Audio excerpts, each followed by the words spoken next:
မနေ့ကဘုန်းတို့ဘာကျုပ်ဆရာတော်ဖျားကြီးကိုသွားပြီးတော့ဖုံးပြောတဲ့အခါဆရာတော်ဖျားကြီးပြောတဲ့စကားတစ်ခုဘုန်းတို့တော်တော်မှတ်မှတ်သားသားရှိပါမြတ်စွာဘုရားဟောတဲ့အဆုံးအမတိုင်းဟာလူတယောက်အောင်မြင်ကြည့်ပါဖို့ဆိုရင်အတွင်းအားနဲ့အပြင်အားနှစ်အားလိုတယ်အတွင်းစားအားဘလောက်ကောင်းကောင်းအပြင်ကမိဘကောင်းဆရာသမားကောင်းအဆုံးအမကောင်းမရရင်မအောင်မြင်နိုင်ဘူးအဲ့ဒါလိုပဲအပြင်ကဆွမ်းအားဘလောက်ကောင်းကောင်းကိုယ့်ရဲ့အတွင်းအခန့်ကမကောင်းမြန်ဘူးဆိုရင်လည်းမအောင်မြင်ဘူးအတွင်းနဲ့အပြင်ဆွမ်းနှစ်ခုလိုတယ်ပေါ့ဒီမှာလဲဘုန်းတို့ mindset ကကိုယ့်ရဲ့အတွင်းဆွမ်းအားကိုပြောတာ attitude ကအပြင်ဘက်ကိုမြင်တဲ့အမြင်ပေါ့အတွင်းဆွမ်းကတော့အတွင်းဆွမ်းပဲသူကကျတော့အပြင်ဘက်ကိုလှမ်းမြင်တဲ့အမြင် mindset ကကိုယ့်အတွင်းထဲမှာ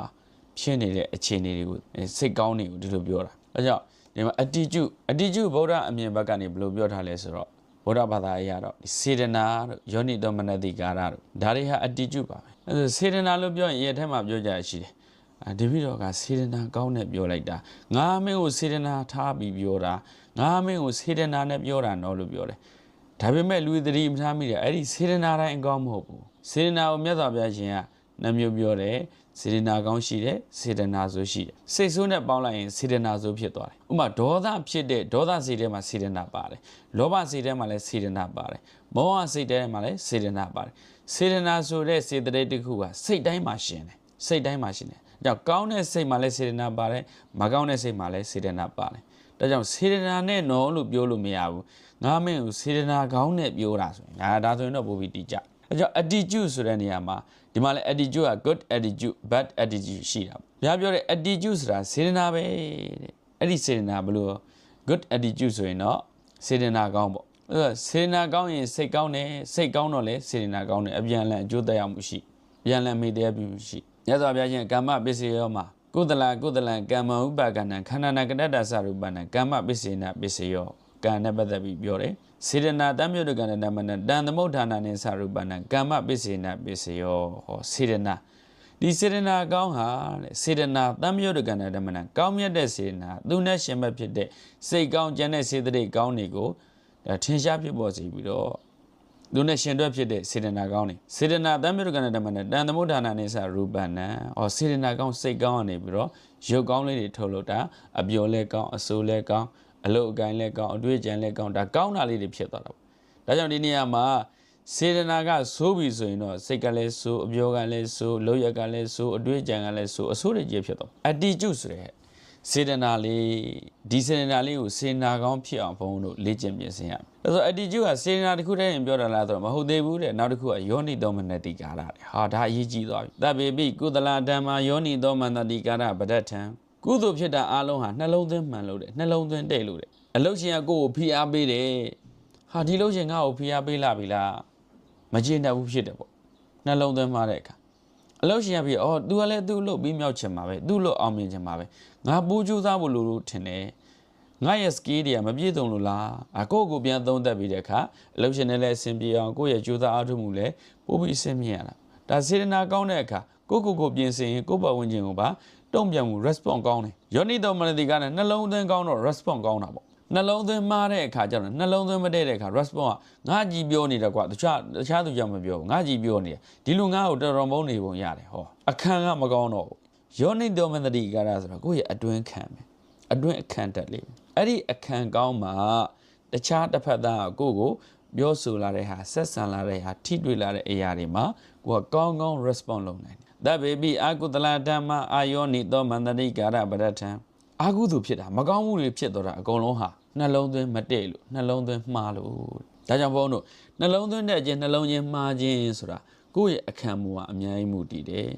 ငကိုးနဲ့ကိုယ်ကစေတနာကောင်းလေးနဲ့နော်လူတွေနဲ့ဆက်ဆံတဲ့အခါကောင်းမြတ်တဲ့စေတနာလေးနဲ့ဆက်ဆံမယ်ကောင်းမြတ်တဲ့အမြင်လေးတွေနဲ့ကြည့်မယ်ကောင်းမြတ်တဲ့ပြောဆိုမှုလေးတွေနဲ့ပြောဆိုဆက်ဆံမယ်ဒီလိုမျိုးအဲ့တော့နှလုံးသွင်းတဲ့ကလည်းကောင်းစေတနာလည်းကောင်းပြီဆိုရင်တော့သိကြတယ်စေတနာကောင်းအောင်မယ်ဆက်ဆံရေးကောင်းအောင်မယ်စေတနာတော့တချို့ကကောင်းတယ်ဒါပေမဲ့ဆက်ဆံရေးမကောင်းစိတ်ထဲကောင်းပါလေစိတ်ထဲစိတ်ကောင်းရှိပါလေယူသားပါလေကောင်းမှုမျိုးနဲ့ဆက်ဆံဒါပေမဲ့မျက်နှာကြီးတင်းနေတယ်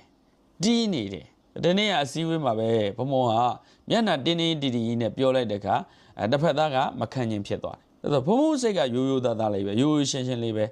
ဒီအချိန်တွေကိုshort to the point လူရင်းကိုဆွေးနွေးမယ်သူတော်ကောင်းရင်ဆရာကောင်းသမားကောင်းတွေပါတယ်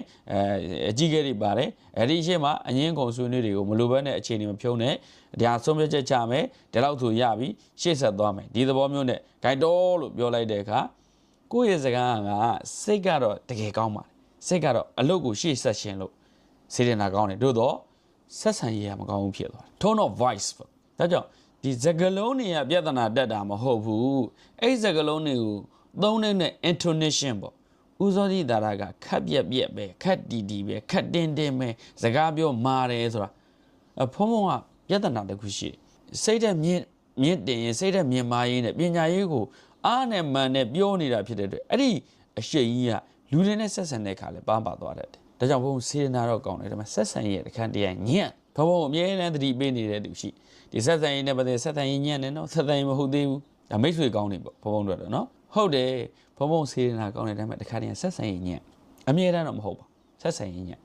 ဒါကြောင့်လူတယောက်အောင်မြင်ဖို့လူများနဲ့အဆင်ပြေဖို့ဆိုဒီဟာမှတ်ခဲ့စေတနာကောင်းတယ်မလို့မလုံလောက်ဘူးဆက်ဆံရေးပါကောင်းအောင်မယ်အဲ့ဒါကြောင့်မပြေးလေ communication ပိုင်း relationship ပိုင်းမှာ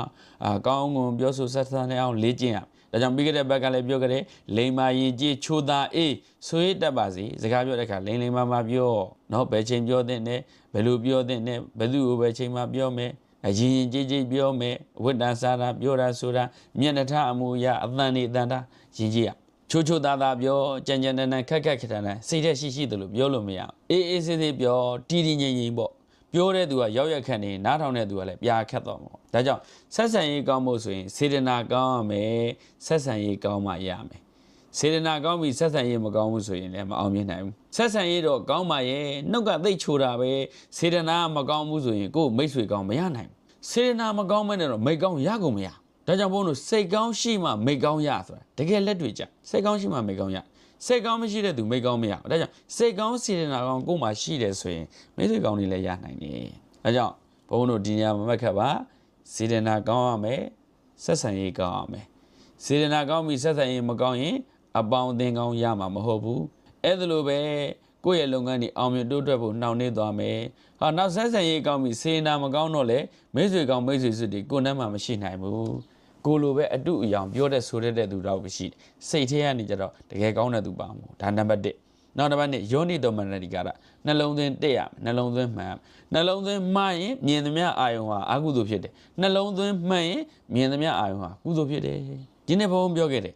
မြန်မာပြည်မှာဇက်ပွဲတွေဘလို့ကြည်နေတာလဲမြန်မာပြည်မှာစတိတ်ရှိုးတွေဘလို့ကြည်နေတာလဲနော်မကျေနပ်တဲ့စိတ်တွေနဲ့စိတ်ဟာဆိုဟာအော်ဟေဟာနဲ့ကြည်နေတယ်လောဘတက်တဲ့သူကတဏှာရာကနဲ့ကြည်နေတယ်ဇက်ပွဲကြည့်တာချင်းအတူတူကိုဥပသေဒနဲ့ကောလိဒရာဇဂိုမြို့မှာအသက်25နှစ်ရွယ်မှာသွားပြီးဇက်ပွဲကြည့်ကြမင်းသမီးလေးတွေကဆိုနေတာတွေ့နောက်နှစ်တရာနေဒီလူတွေတယောက်မှရှိမှာမဟုတ်အကုန်လုံးအယိုးစုဖြစ်သွားမှာငါတို့လည်းအဲ့ဒီတိုင်းပဲဟာသေရမယ့်လူတွေပါလားအိုရမယ့်လူတွေပါလားမသေမအိုမနာတဲ့တရားတို့ရှာမယ်ဆိုပြီးထွက်ရှာတာအသက်စီနဲ့တွေ့ပြီးတော့အရှင်အသက်စီနဲ့တွေ့ပြီးတရားရသွားကြတာဇက်ပွဲအဲ့ဒီပညာယူကြဒါပေမဲ့ဒီကနေ့ခေတ်ကတော့ပညာယူစရာဇက်ဆိုတာလည်းမရှိသလောက်ပဲ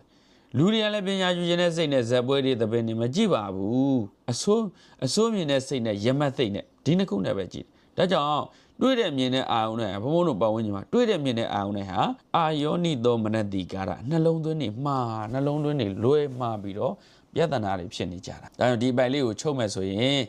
attitude ဆိုတာဘာလို့စေတနာနဲ့မနတိကာရကိုပြောတာ good attitude လို့ပြောလိုက်ရင်တော့စေတနာကောင်းနှလုံးသွင်းကောင်းတဲ့ယောနိသောမနတိကာရကိုပြောတာ bad attitude ဆိုရင်စေတနာဆိုအာယောနိသောမနတိကာရနဲ့ပေါင်းလိုက်ရောဟောအဲ့ဒါဆိုရင်တော့